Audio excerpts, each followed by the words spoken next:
I'm Ann Kroeker, writing coach. If you're tuning in for the first time, welcome. If you're a regular, welcome back. Today, you've joined hundreds of established and emerging writers who are discovering ways to reach their writing goals and have fun by being more curious, creative, and productive. And this is the Ann Kroeker Writing Coach podcast. Today, I have publishing expert Jane Friedman on the show. If you don't know Jane yet, you should, and you will. Let me tell you just a little bit about her. Jane has 25 years of experience in book publishing. She's the co-founder and editor of The Hot Sheet. It's a paid newsletter about the book publishing industry with over 2,500 subscribers, myself included. She has previously worked for Writer's Digest and Virginia Quarterly Review. In 2023, Jane was awarded Publishing Commentator of the Year by Digital Book World. Her book, The Business of Being a Writer, received a starred review from Library Journal and is coming out with a new updated edition in 2025. And Jane is everywhere. She's often a keynote speaker at writing conferences. She's been in The Atlantic, BBC, NPR. I mean, you name it, she's probably been featured there in some way. And now she's featured right here on the Ann Kroeker Writing Coach podcast. So let's welcome her. Well, welcome, Jane Friedman. It's good to have you on the show. Thank you, Ann. So when I asked you to be on the show, you right away said, sure, which was really refreshing and fun.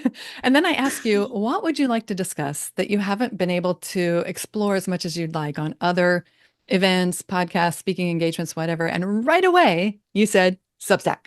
And I am curious why that came to mind so quickly and then why that was top of mind. Well, it's something that writers ask me about on an almost daily basis. And it's a really complicated issue. And so it's hard to give a single answer without getting into really like a 30-minute discussion about that writer's background, their goals. You know, and I too feel torn personally as someone who's really invested in newsletters as a format, both to deliver great writing and content and as a marketing tool. Like, even I don't use Substack. After developing a really robust list, I don't feel like I need to, but I'm still drawn to it because it does have this marketing power and networking power associated with it. So I think the confusing thing for so many folks is that you can still be active on Substack, and I am, without sending your newsletter through it. So in any event, there are all of these different layers to it. And and then just to throw another variable in there, I don't think Substack is always operating in a way that I think is well, let's put it this way. They're funded by venture capital.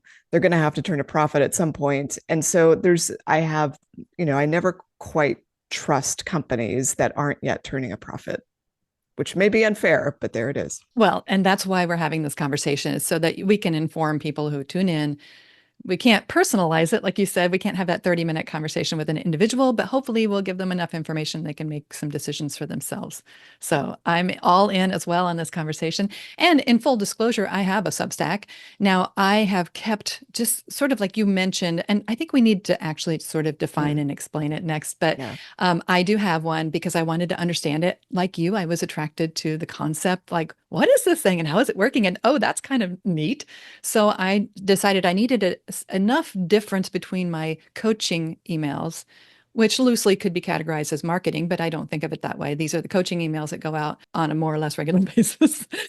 The attempt is every other week. But then I thought I need something different. So I called it Story Hatchery, but I did get my name, which is something I always recommend to people when something new comes along, grab your name. So I have annkroeker.substack.com. So I got my name, sat on it for a long time, then decided I'm going to do something called Story Hatchery, and it'll be more of my personal stories, still with a writing angle, but that's what I'm doing over there. So what I mean by full disclosure is I'm there and I kind of like it. And so but I have people who don't have any idea what Substack is. So they must not even subscribe to Substack newsletters, or they don't realize that they are. So how about we take a minute and you do your best to try to describe all the different moving parts of Substack and how, what is it? So when it first launched, and this is, I don't know, in the mid 2010s, I believe, maybe 2017, when it first started, really, people started noticing it as a platform. I feel like it was positioning itself primarily as, this is a great way to do a paid newsletter. Now, it's important to understand that at the time, this was kind of novel idea. I hate to say novel idea because I was running a paid newsletter before Substack was established. There are lots of paid newsletters that have been out there for many years, but you really had to be technically savvy. You had to know e-commerce. You had to be able to identify the right subscription management system. And that's just above and beyond having a decent website, usually as a base of operation. So it was no small thing to go into the paid newsletter environment until Substack came along and really automated every part of the process in a way that was a writer with absolutely no technical skill could set one up in less than an hour. So it's hard to overstate just how kind of revolutionizing that part of it was. And when I saw it, after I already had established my paid newsletter, I mean, I did think, why weren't you here when I began my journey? It would have been so much easier. But by that time, once you do all the work and you get invested in your own systems, it's some people have switched over, but I've been pretty stubborn and have not. So that's where it started. But as time progressed, I think I'm not going to say they've pivoted, but they've started adding in a lot of functionality that I would say is more geared towards the first time writer or a creator, if we want to use that word, who may or may not understand what it takes to actually have a successful paid subscription. And there's a lot of people doing stuff on there that's really strictly for free. They may or may not have the intention to charge. So I dare say that there are far more like free newsletter sorts of efforts on Substack at this point than paid, but that there's kind of like this carrot that's always being dangled. Oh, you could earn money if only you followed this certain formula or you were able to do XYZ. And Substack is, of course, encouraging that because that's how they make money, is if you charge, because you're paying zero to Substack. You pay them a percentage of whatever your readers pay. So as if that weren't enough, you now have Substack, I'm going to say this is a couple years ago, launching or maybe it was like a year and a half. In any event, a social media network on top of it, basically a Twitter clone as Twitter started to degrade for reasons we won't go into.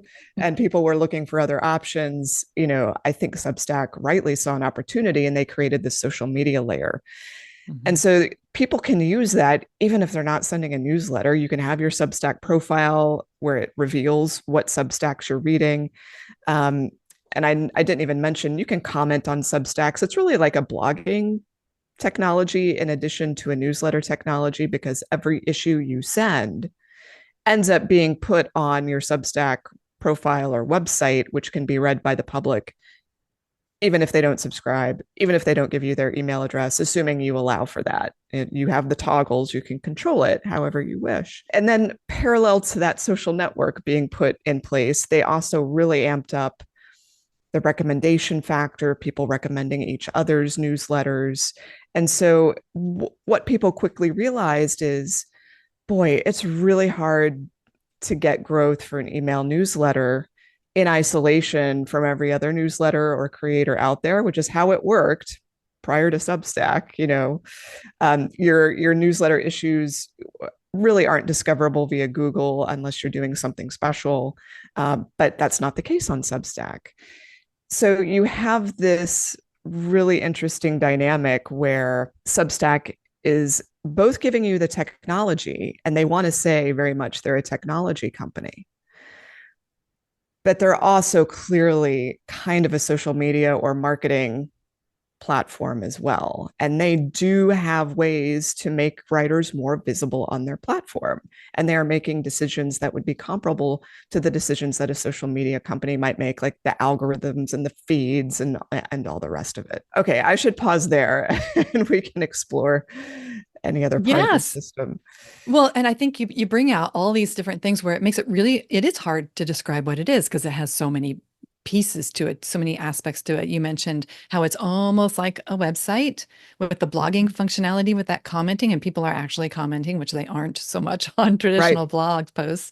You've got the notes, which is like Twitter. You've got then the ability to send that out to subscribers into their inbox. So in that sense, it's sort of like email marketing. And then you've got you didn't mention podcasting or Oh, right. audio. That's another thing they started Yes. doing. And I have some people who are actually starting their podcast, hosting it there, a Hmm. public facing Hmm.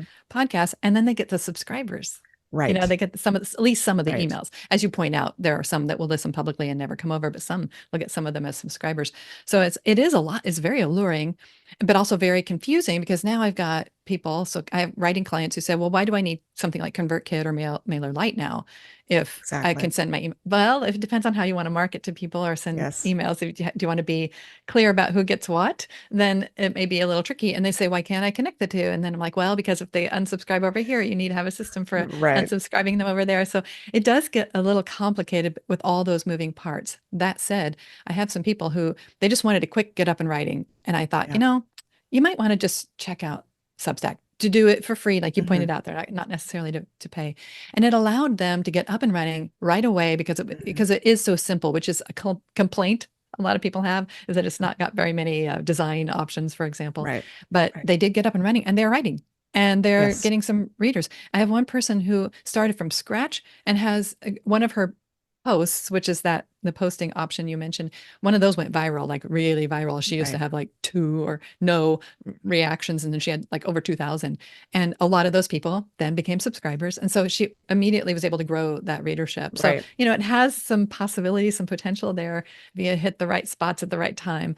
And you're in that ecosystem of Substack. That there can be Yes. some advantages, but I know you've already revealed a little bit of some of the dangers, some concerns you have. Yeah. So I guess it might be interesting to talk about maybe some use cases you think it's particularly good for, and then some things to watch out for. So maybe let's look at pros and cons, good things and bad things, things you like, Yeah. warning signs, Yeah. that kind of thing. The ease of use and how, I mean, for some people who feel like there are too many Substacks, maybe they don't like the ease of use and the fact that everyone now has the Substack.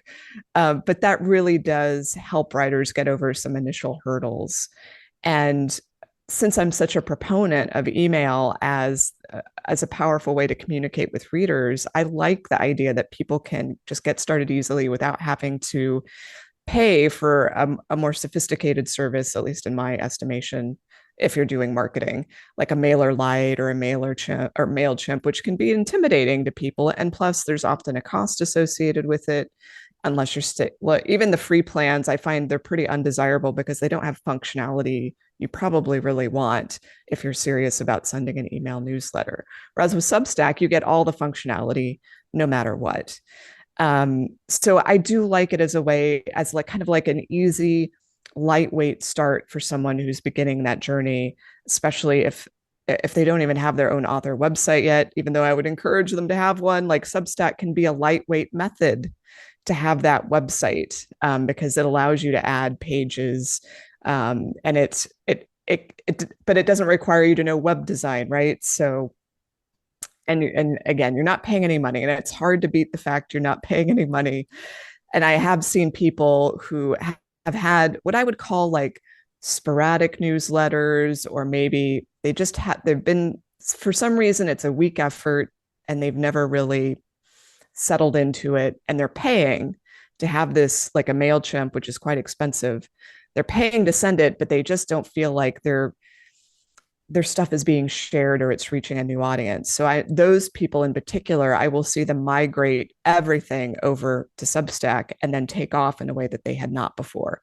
So an example of this might be Lee Stein. Like I already knew who Lee Stein was, and I subscribed to her email newsletter. I think she was on MailChimp. And then within the past year or so, she went entirely all in, as far as I understand, on Substack. And just recently she started charging. So I think that's like a pretty clear example of how it's worked out to someone's benefit. And I think she has no doubt or regrets about making that switch.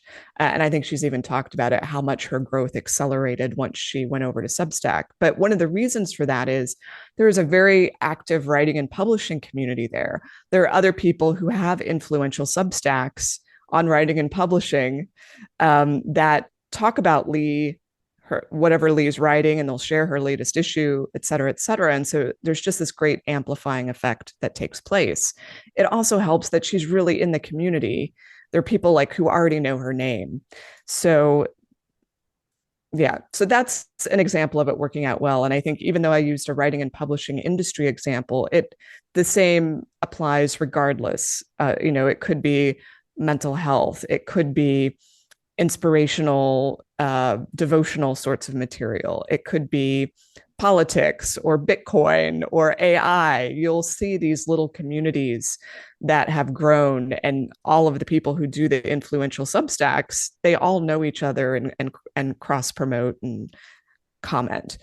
Now, where I think it gets into trickier territory, where it's like, I don't know if you would want to put all your eggs in that Substack basket, is if you have a fairly well-established website, especially if you've got an active blog and you, let's say, are trying to rank in Google search or organic search, you're already ranking in Google search, and you're thinking about, well, maybe I'll stop posting at my own website and instead post at Substack, or I'll try to do both. Like, there are people who want to, have their cake and eat it too. And I think that's, to me, usually the worst of both worlds, because you're splitting your traffic, you're creating some confusion, in my estimation, about where you actually live and where you want people to go. So I would say either you're going to build and invest in your foundation at your website, whatever that might be. Usually it's your author website, or you're going to decide, I'm going to go the Substack path. Now, there are some exceptions to this where maybe you have a very distinct project that maybe it's clearly, something that could stand alone, and it's okay maybe to silo it over in Substack, and you can always cross-reference the other stuff that you do at your main website. I don't have a problem with that. But when people are, double posting or doing an excerpt here, and I think that's not ideal at all. So those who have shut down their websites and put like you said, all the eggs in one basket, they moved over, they just shut down their website. I don't know about podcasting, but I have friends who have done that. They've shut down everything, gone over to Substack. It's all there. You would say, good luck with that. Or what would you say to them? Well, it depends on how strong that site was. Like, if it was always kind of if you never got more than 100 visits in a month, you're probably going to be very happy moving over to Substack. But for someone like me, I get, probably 6 figures a month in traffic, and I'm not going to be doing anything that would harm that or devalue it or send some of its traffic over to Substack.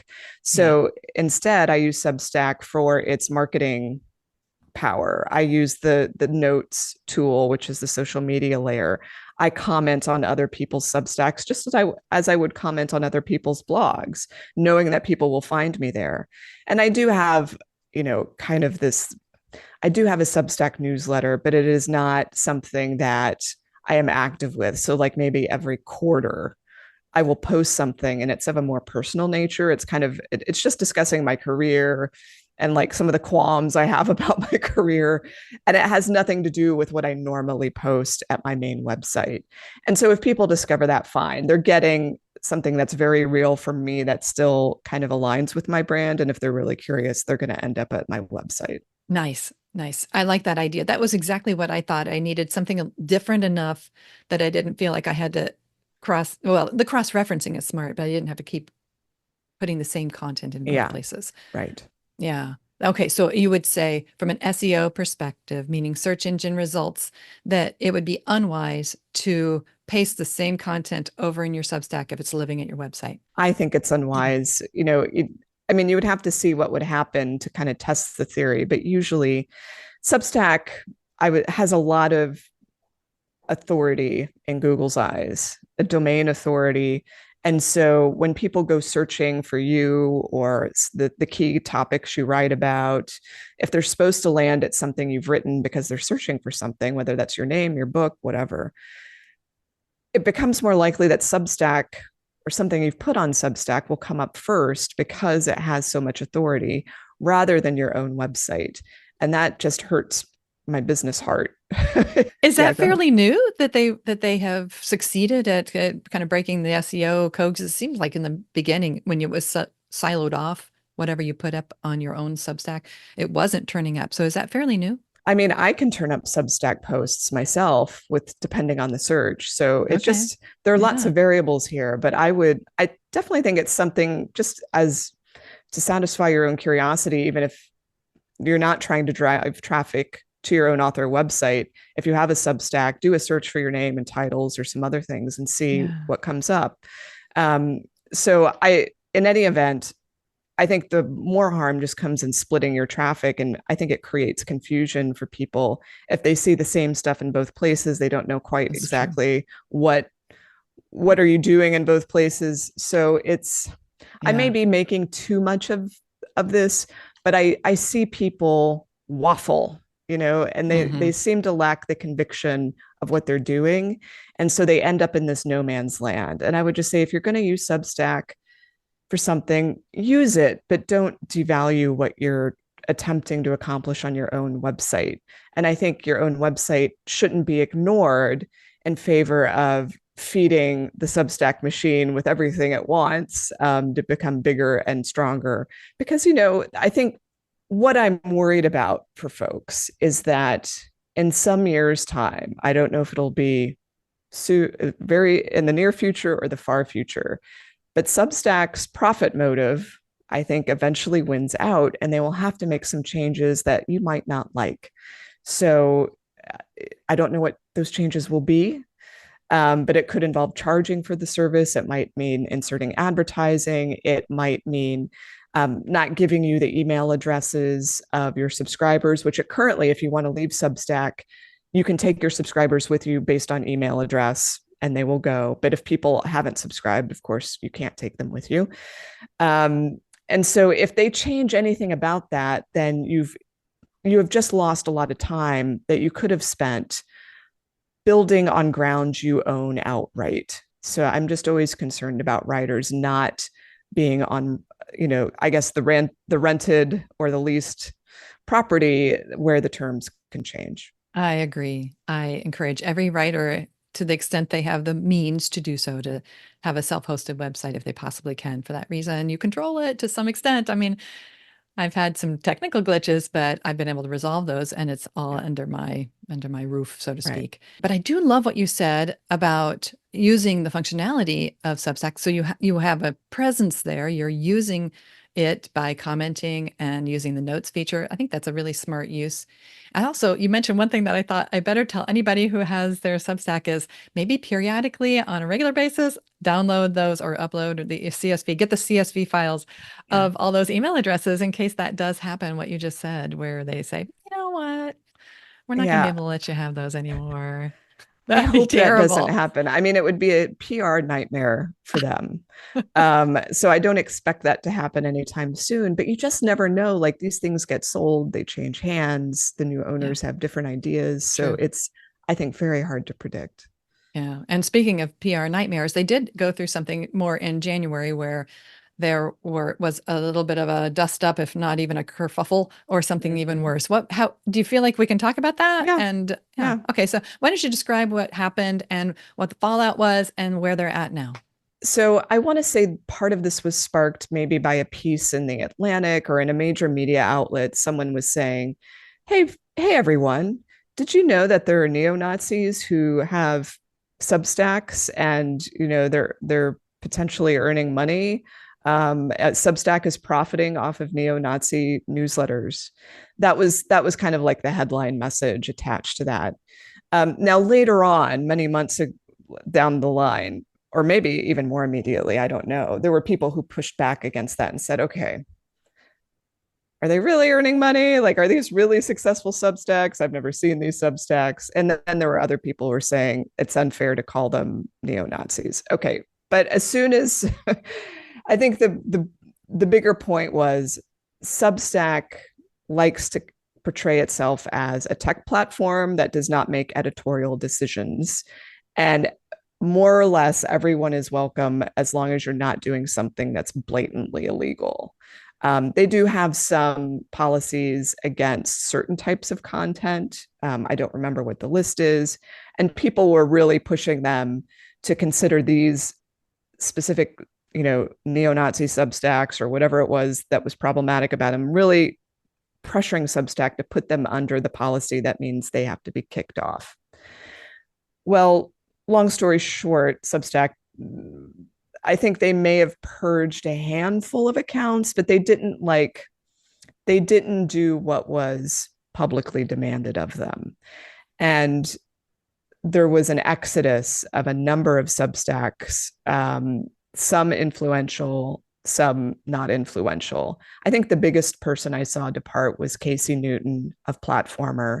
So he left Substack and set up on, I believe, Ghost, which is truly a tech platform. It would be comparable to like a WordPress. So just as a WordPress or a Ghost isn't going to make editorial decisions about who uses their technology, Substack was trying to make the same argument, but really unsuccessfully, I might add, because they have all of these marketing tools and other factors where they stand to benefit and earn money by putting their finger on, the scale of who gets seen, and if the paid newsletters get more seen and get more subscribers, then they get a cut of that.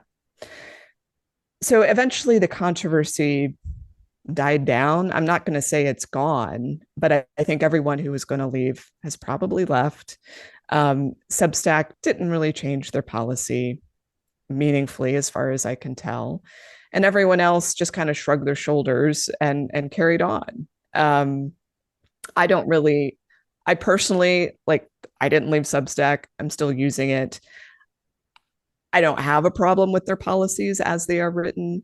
But I do think it's disingenuous for them to say we're a tech company and such decisions do not concern us. I thought that was really poor position to take. So it leaves people with this ethical decision they have to decide for themselves. If they're on Substack, do I continue when what I've been told is that they're potentially profiting from Right. both the people who have those websites or those Substacks, excuse me, they are profiting, and in association with that, then Substack itself and those owners are Correct. profiting as well. So right. Yes. And then when you land on it and you say, like, I'm okay with that, you stay, or you look elsewhere to something that you feel like does uphold your ethical stance. Right. That's hard to do because what you're dealing with are companies where, like, WordPress probably has really offensive people building their websites there. We don't even know it. And so does that mean I'd stop my WordPress? It's a really tricky question. You could really go, if you go to the extreme, like, can we be anywhere? Can we be on any social media platform? Can we Exactly. I would say that if you have that problem with Substack, if you're not going to have a double standard, you need to ask yourself, am I going to apply those same standards to X, to Instagram, to TikTok, to every service I use? And I think, I know what my decision is. I'm going to use the tools that help me. And unless sometimes there is a line that's crossed and I can no longer be a part of that. I made that decision with X. There was a point where I was like, I'm out. I can't do it anymore. So everyone's decisions are going to be, I think, quite personal. And so I do not judge. We all have to decide where the line is drawn. I agree. But I think it actually, the whole conversation that was happening around that, and in my community, I have a writing community as well that focuses on platforms. So that's why this is a big topic in our space. And we were all wrestling with it too. And I think it's good to wrestle with it. Yeah. I think it's good to ask those questions. And rather than, I tend to dive in and then to figure things out. I don't have regrets of doing that, but I do enjoy exploring things, and maybe I need to grab my domain name long enough to make sure I get my name, and then do a little bit more deep dive before I get all in with anything. So it's worth doing your research, I guess. Do your due diligence and then make your decision, and you can always change. You can always decide otherwise. Although moving every which way is going to be time consuming every time you switch from a major platform to another, especially if you've gone all in with Substack versus Right. what you're doing, where you're just in there using it like social media. Do you feel like that decision? I don't want to spend a huge amount of time here, but do you feel like that decision that they made and the pressure they were getting further confirms that maybe at the heart of Substack, they are a social media platform because they could monitor it? Or do you feel like that's true of anything, even WordPress? I think WordPress and Ghost are different from Substack. I don't feel like Substack is in their category, even though they say that they are. Substack has made, I don't know if they're actively making, but they've made investments in specific people who are on that platform. You know, they've had grants or they've provided services. I think they recently tried to bring some TikTok folks on to get them to use, and there might have been incentives there. So, I mean, they've got their hand in the mix, the editorial mix. And certainly they also have like their own editorial newsletters where they're highlighting very specific people on the platform. So it's, and they themselves come out with with their own opinions and things. So they're very active in the community themselves, I think, for the most part. So if you go to Ghost or WordPress, you just don't see that. It's just like you don't see it with like your hosting company, or usually they're not engaging with their users in that way. So yeah. Right. Yeah, so that's where I think I appreciate all the early attempt to describe and define it, because is it at its heart like a website hosting company, or is it more at its heart an email service provider, or is it more at its heart a social media system and so on? It's like it is really hard to land on what is most like. Do you feel like there's one thing it's most like this? There was this horrible term that was coined maybe 10 years ago called a platisher. Oh, never heard that. So it's a mashup of the word platform and publisher. It's kind of like that. So Okay. you know, it's a tech platform, but it is also in some ways a publisher deciding where it's going to put more investment or who it's trying to attract and supporting certain people. In some ways, it's a little bit like Medium used to be, where anyone could go and contribute to Medium. And I think that's still the case, but they were investing in certain publications there and making payouts. Yeah. And so obviously funding what they thought would help the whole environment succeed. So it's not like Substack is investing in just the technology under it. They're investing in people. So I think that's the difference. That is very different. Yes. So, do you have any Substacks that you feel like are your favorites that you'd like to share? That'd be kind of fun to hear some Oh, of yours. there's so many. Now I subscribe to a lot of writing and publishing industry Substacks Yeah. because that's my job. So in that area, Courtney Mom's Before and After the Book Deal is a great example of a paid Substack that I think is worth the money to many, many writers. There's a health Substack I subscribe to called The Agenda by a book author, Dr. Jen Gunter, who is always trying to battle misinformation about women's health in particular online. That's a never ending job. I subscribe to a range of AI newsletters, some against and some for, because I like to get the big picture of that. For those who Nice. are interested in the copyright implications, there's a good one called AI and Copyright by Peter Schoppert. He's always quite smart on those issues. Since I'm on the nonfiction journalistic side of the writing and publishing, like in my personal interests, I subscribe to a newsletter by Helen Lewis. She is British, but she writes for The Atlantic. It's called The Blue Stocking, and it's a really great example of a behind the scenes newsletter for anyone who's actively writing and publishing elsewhere.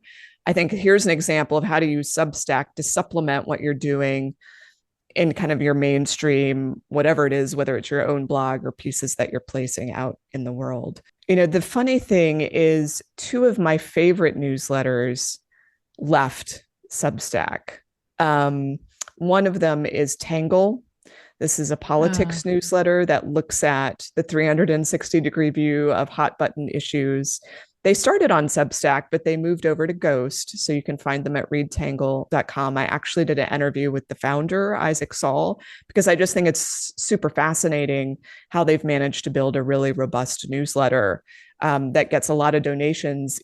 Most of the content is free. And so you can get most of what you want, I think, out of their reporting without paying a dime, yet they've been growing for years. And then another one would be Benedict Evans for his tech analysis. And he uses actually one of the traditional email newsletter providers. I think it might be MailChimp.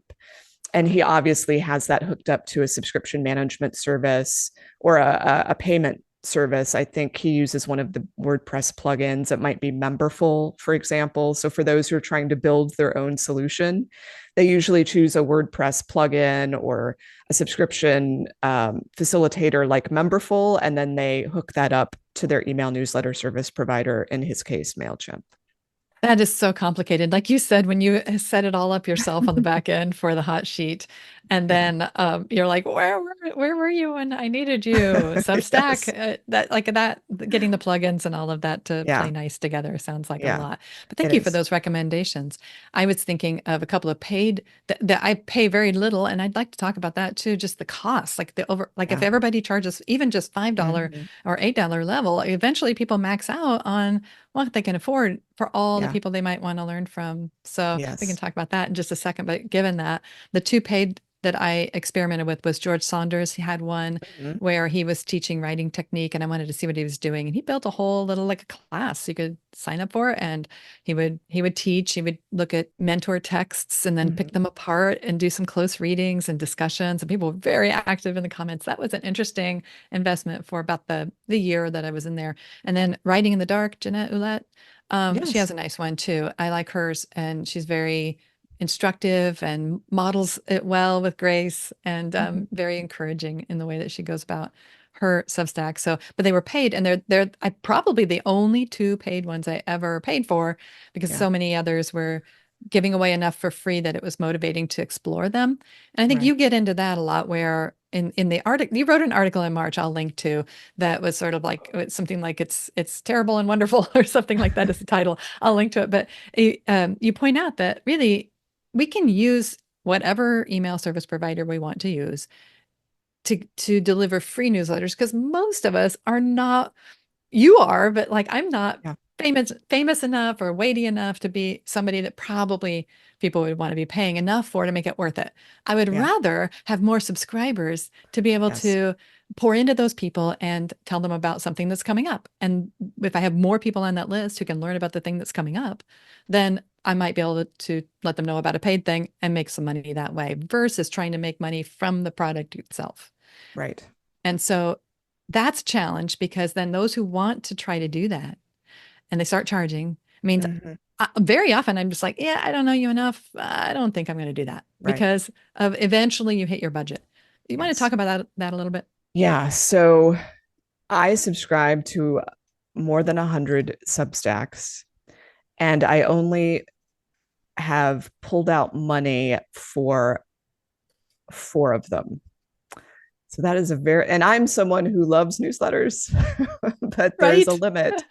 There is a Hmm. limit. And I'm not alone in this. You have to be so motivated to get that content to pay. So the Vigenda about women's health, that's one that I do pay for, because I feel like this is a doctor who is actually keeping up with the latest research in women's health. And I don't think I'm going to get that really anywhere else, not even from my own doctor. And she just has this sort of series information too that was behind a paywall, that immediately when you subscribe, you get that big hit of, okay, here's all the information I really need to access before I even get, the future newsletters.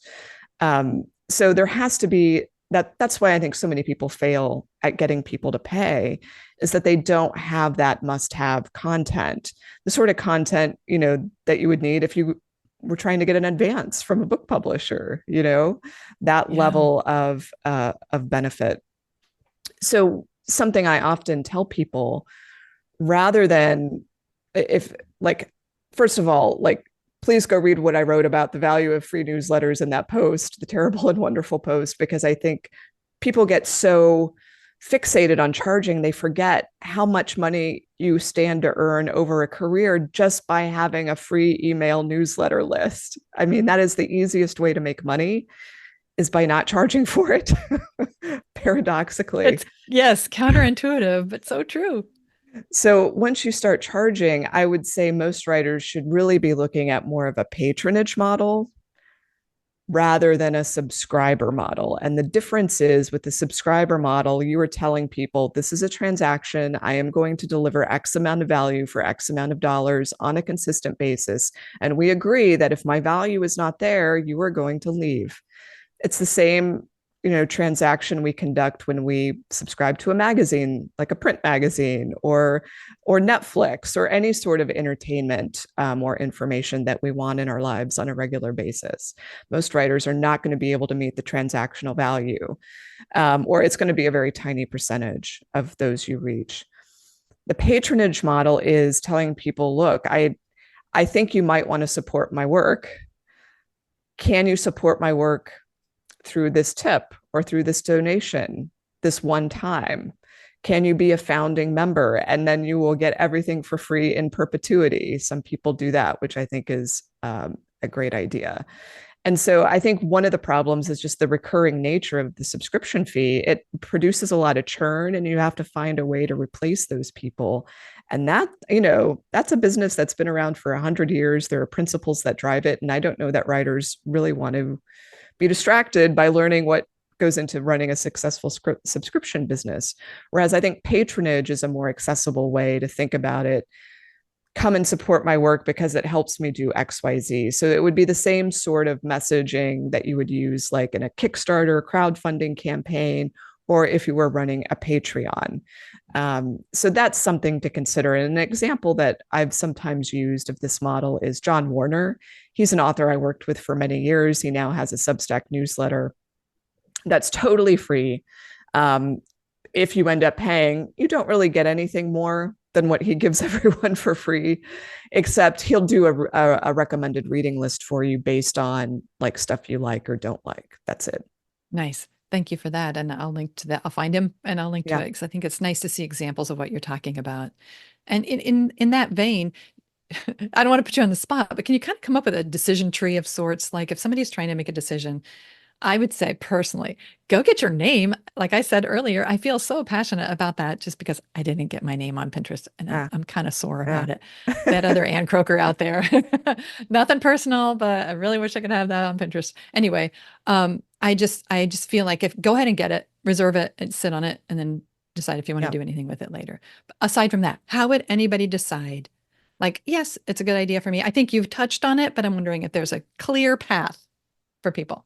Yes, I would say if the idea of, if you don't currently blog and or have an email newsletter, and the idea is just intrinsically exciting to you, like you have some enthusiasm, and you're not sitting here wondering, what would I write about? I don't know. Like if you're already like, you're just kind of shrugging at what in the world you would do with Substack, I would say, why don't you save it for some other time when you have a fire in you and you know exactly what you're going to write about, because you need that fire to sustain the effort through the amount of time it will take for anyone to discover that you're doing it in the first place.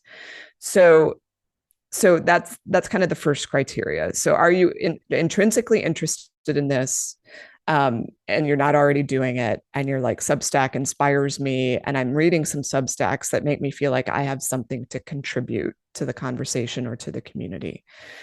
And then I would say, if you're already reading a lot of Substacks, you're just going to add fuel to the fire of whatever you're doing, because you're already going to be having those conversations. You're already going to know the names and the players. And so you're going to get up and running much more quickly, as opposed to you have never entered that universe and you don't know who to read first. And there's going to be a lot of kind of fumbling around until you figure out who people are already paying attention to in your niche. And then if you do need that light website, but you don't want to like start your own WordPress or Squarespace or whatever, and you're interested in pairing that with a little bit of light social media, let's say you hate a lot of the existing social media options. There could be many reasons for that. You're not particularly active anywhere.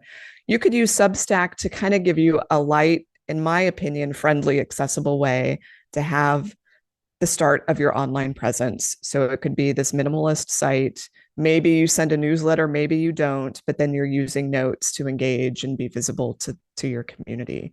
So those are all of the indicators that I think favor it. I think it becomes less favorable, or you start saying maybe not, if you've already really invested in certain assets that you're trying to grow and associate with your name over time. So for example, let me use a health example again.